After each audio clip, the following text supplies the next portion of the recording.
そろばんの玉の使い方を電卓モードで説明します。最初に1から4までを覚えてください。最初は0の状態です。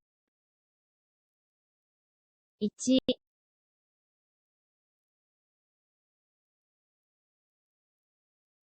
い、い、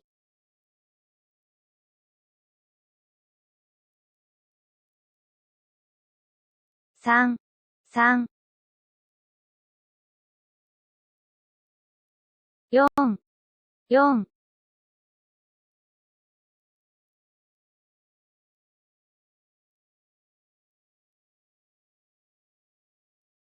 5、5。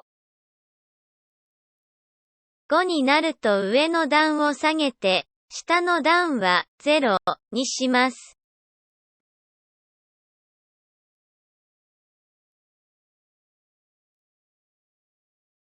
6、6、7、7、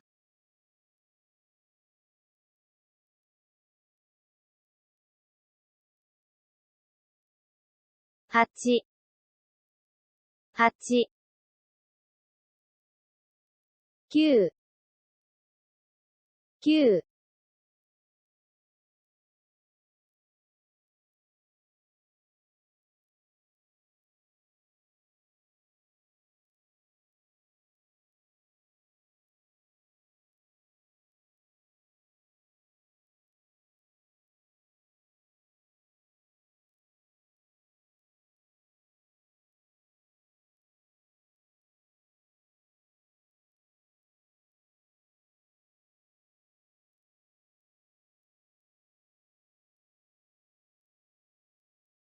そろばんの玉の動きと数字をよく見て形を覚えてください。